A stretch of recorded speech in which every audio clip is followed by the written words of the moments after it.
Good morrow, scholars. Welcome again to Star Wars, Heir to the Empire. Iggy's being a little antsy.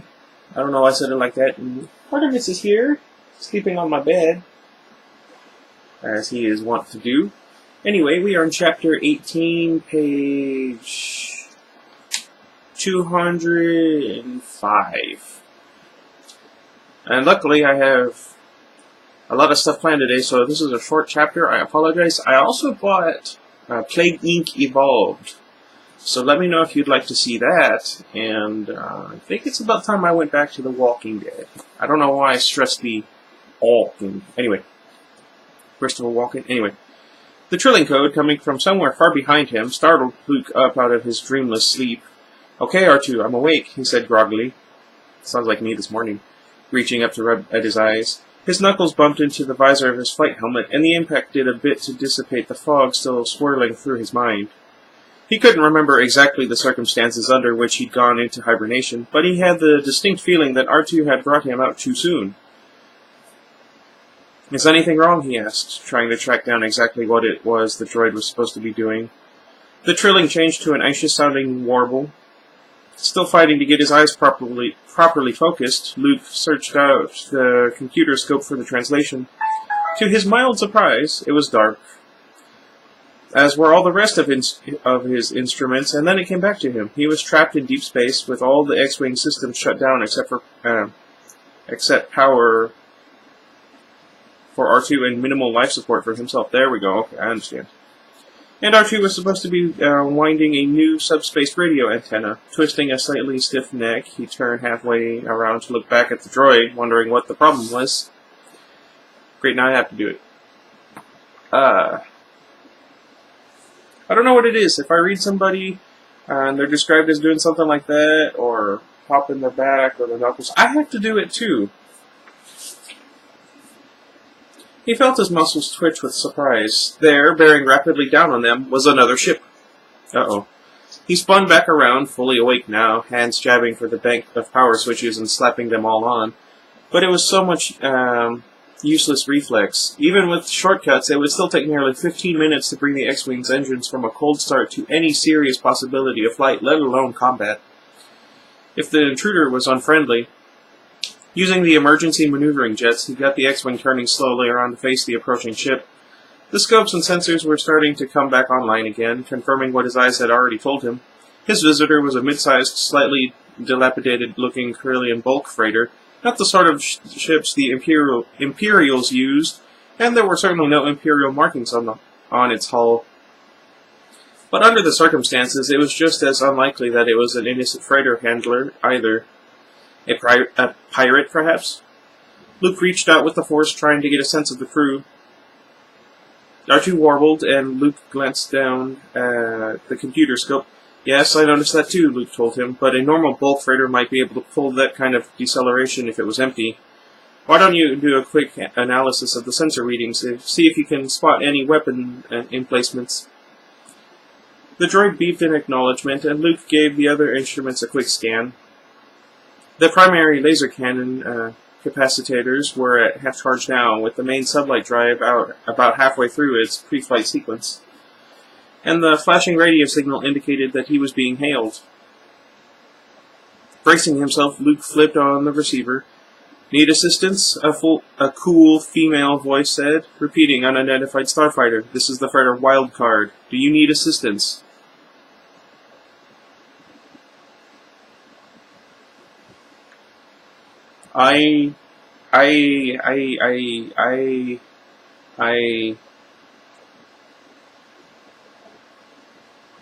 Wildcard, this is the New Republic X-Wing AA-589, Luke identified himself. "As a matter of fact, yes, I could use some help." "Acknowledged, X-Wing," the other said. "What seems to be the problem?" "Hyperdrive," Luke told her, watching the ship closely as it continued its approach. A minute earlier, he'd rotated to face the freighter's approach. What? Oh, okay. The other pilot had responded with a slight sidling drift of her own, with the result that the Wildcard was no longer in line with the X-Wing's lasers. Probably just being cautious, but there were other possibilities. I've lost both motivators, he continued. Cracked shield cases, probably some other problems too. I don't suppose you'd be carrying any spares.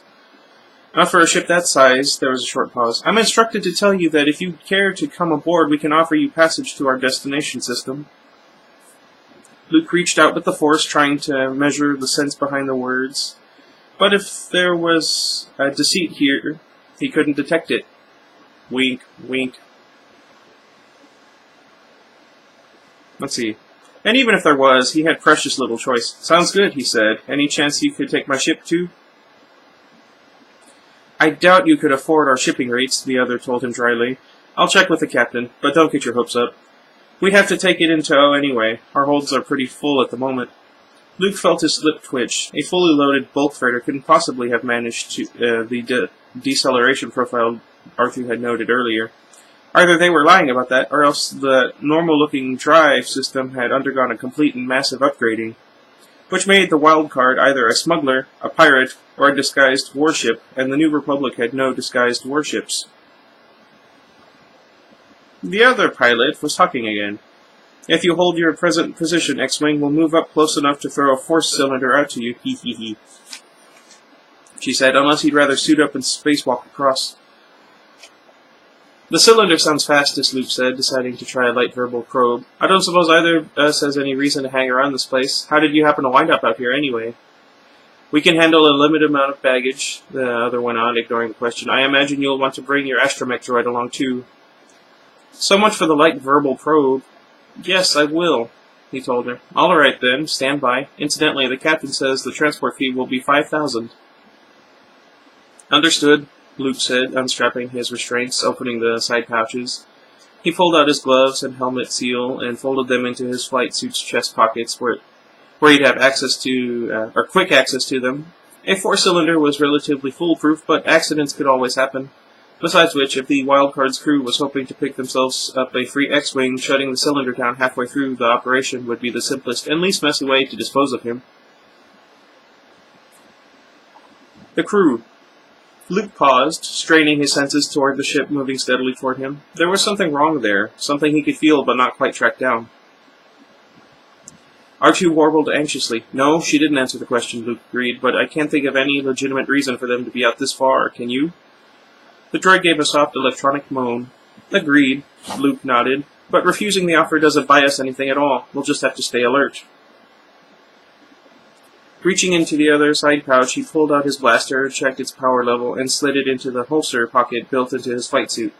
His comlink went in the other pocket, though what use it would be aboard the Wildcard he couldn't imagine. The emergency survival pack went around his waist, awkward to fasten in the cramped quarters, and last he pulled out his lightsaber and fastened it to his belt. Oh no. Okay, X-Wing, we've got the cylinder established, the voice came, whenever you're ready. The Wildcard's small docking bay was directly above him, its outer door gaping invitingly. Luke checked his instruments, confirmed there was indeed a corridor of air between the two ships, and took a deep breath. Here we go, R2, he said, and popped the canopy. A puff of breeze rushed his face as the air pressures equalized, giving himself a careful push. He eased up and out, gripping the edge of the canopy to turn himself around. R2, he saw, had ejected from his socket and was drifting freely just above the X-Wing, making distinctly unhappy noises about his situation.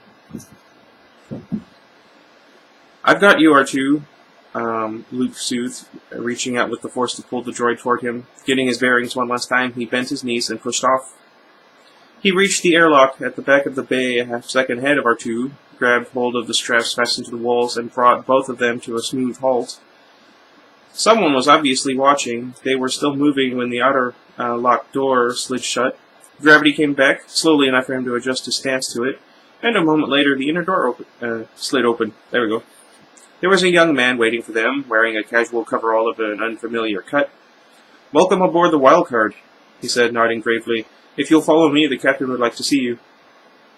Without waiting for a reply, he turned and headed down the curving corridor. Come on, R2, Luke murmured. No. Starting after him and reaching out with the force for a quick survey of the ship. Aside from their guide, he could sense only 4 others aboard, all of them in the forward sections, behind him in the aft sections. He shook his head, trying to clear it. It didn't help. The aft sections of the ship still remained oddly dark to him. An after effect of the long hibernation, probably. Probably. It was for certain, though, that there were no crew members or droids back there, and that was all he needed to know for the moment. Oh. The guide led them to a door, which slid open as he stepped to one side. "Captain Card will see you now," he said, waving toward the open door. "Thank you," Luke nodded to him. With R2 bumping against his heels, he stepped into the room. It was an office of sorts, small, with much of its wall space taken up by what looked like highly sophisticated communications and encrypt equipment. In the center was a large desk-console combination, and seated behind it, watching Luke's approach, was a slender man, thin-faced, with short dark hair and pale blue eyes. "Ah. Good evening," he said in a cool, carefully modulated voice. "I'm Talon Card." His eyes flicked up and down Luke as if measuring him. "And you, I presume, are Commander Luke Skywalker." Luke stared at him. "How in the world's... Private citizen Skywalker," he said, striving to keep his own voice calm. "I resigned my Alliance commission nearly 4 years ago." An almost smile twitched the corners of Card's mouth. "I stand corrected. I must say, you certainly found a good place to get away from it all." The question was unstated, but no less obvious for that. "I had some help choosing it," Luke told him. "A small run-in with an Imperial Star Destroyer about half a light year away." "Ah," Card said without any surprise that Luke could see or sense. "Yes, the Empire is still quite active in this part of the galaxy. Growing more so, too, particularly of late." He cocked his head slightly to the side, his eyes never leaving Luke's face. "Though I presume you've already noticed that. Incidentally, it looks like we'll be able to take your ship in tow after all. I'm having the cables rigged now." "Thank you," Luke said, feeling the skin on the back of his neck start to tingle. Whether a pirate or a smuggler, Card should certainly have reacted more strongly to the news that there was a Star Destroyer in the area. Unless, of course, he already had an understanding with the Imperials. "Allow me to thank you for the rescue as well. R2 and I are lucky you happened along." "And R2 is..." "Oh, of course, your astromech droid." The blue eyes flicked down briefly. "You must be a formidable warrior indeed, Skywalker. Escaping from an Imperial Star Destroyer is no mean trick. Though I imagine a man like yourself is accustomed to giving the Imperials trouble." "I don't see much frontline action anymore," Luke told him. "You haven't told me how you came to be out here, Captain, or for that matter, how you knew who I was." With another almost smile, "With a lightsaber attached to your belt, yes, fairly come now. You are either Luke Skywalker, Jedi, or else someone with a taste for antiques and an insufferably high opinion of his swordsmanship." Again, the blue eyes flicked up and down Luke. "You're not really what I expected somehow, though I suppose that's not all that surprising. The vast majority of Jedi lore has been so twisted by myth and ignorance that to get a clear picture is almost impossible." The warning bell in the back of Luke's mind began to ring louder. "You almost sound like as if you were expecting to find me here," he said, easing his body into a combat stance and letting his senses reach out. All 5 of the crewers were still more or less where they'd been a few minutes earlier, farther up toward the forward part of the ship. None except Card himself was close enough to pose any kind of immediate threat. "As a matter of fact, we were," Card agreed calmly. "Though I can't actually take any of the credit for that. It was one of my associates, Mara Jade, wink, wink, who led us here." His head inclined slightly to his right. "She's on the bridge at the moment." He paused, obviously waiting. It could be a setup, Luke knew. But the suggestion that someone might actually have been able to sense his presence from light years away was too intriguing to pass up. Keeping his overall awareness clear, Luke narrowed a portion of his mind to the Wildcard's bridge. At the helm was the young woman he'd spoken to earlier from the X-Wing. Beside her, an older man was busy running a calculation through the nav computer, and sitting behind them, the jolt of that mind shot through him like an electric current. "Yes, that's her," Luke Card confirmed, almost offhandedly. "She hides it quite well, actually, though not, I suppose, from a Jedi. It took me several months of careful observation to establish what it was you and you personally for whom she had these feelings." Uh-oh. It took Luke another second to find his voice. Never before, not even from the Emperor, had he ever felt such black and bitter hatred. "I've never met her before," he managed. "No?" Card shrugged. "A pity. I was rather hoping you'd be able to tell me why she feels this way." "Oh, well." He got to his feet. "I suppose, then, there's nothing more for us to talk about for the moment, and let me say in advance that I'm very sorry it has to be this way." Reflexively, Luke's hand darted for his lightsaber.